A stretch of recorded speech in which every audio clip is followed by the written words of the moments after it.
Hello viewers, so here we are then, a race around Brands Hatch, racing as Eddie Irvine in the 99 Ferrari.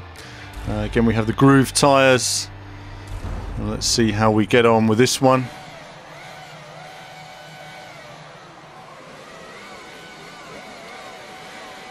Waiting for those lights and away we go. Now some people have talked about the colour filter, you can turn that on and off. That's a personal preference, I'll show that in a later video. So around turn one, and all of these cars handle very differently, have, you know, quite obviously their own characteristics to them, so you have to learn how to drive each one. Some cars can go flat in certain areas, some cars can get on the power, others can't in terms of grip. Full speed around that corner now, this older version of Brands. I'm going offline slightly because I'm not entirely certain on the braking distances of these cars yet, so I don't want to constantly smack into the car in front down this long back straight.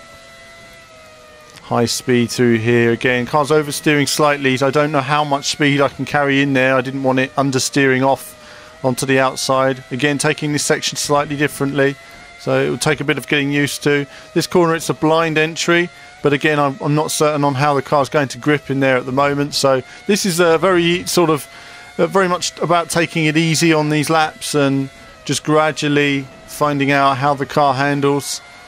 It's quite pointy, this car has slightly more grip than I was expecting, and so that occasionally makes some of these corners difficult because you're essentially oversteering, so you're trying to cater for that from, say, some of the other cars which would understeer but then have lots of rear wheel power, which would then cause the rear wheels to spin up.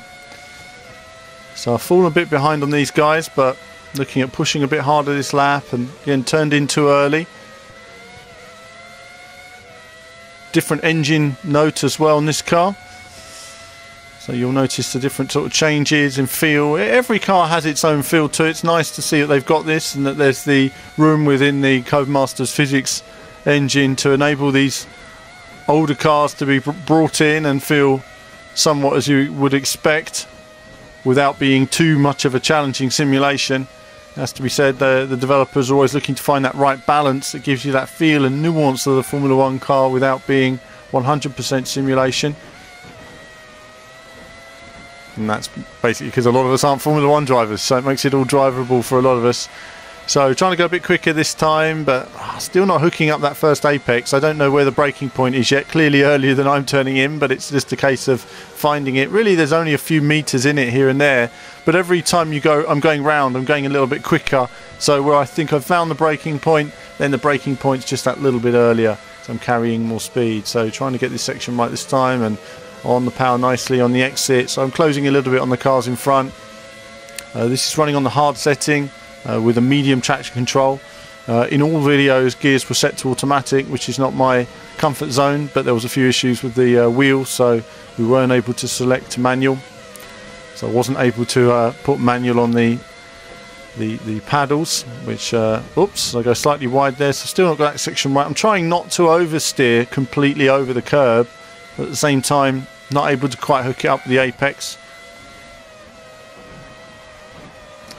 Going to carry more speed through there, but not quite got it hooked up. You want to get in there nice and early. So that's it for this race then, as Eddie Irvine. A quick look at Brands. No doubt I'll be doing loads and loads of laps on that course with a different range of these cars in the coming weeks. But that's it for this video. There'll be loads more F1 on the channel, F1 2013, besides other racing games as well. Lots to check out. Do click on those links, and there'll be more from me very soon.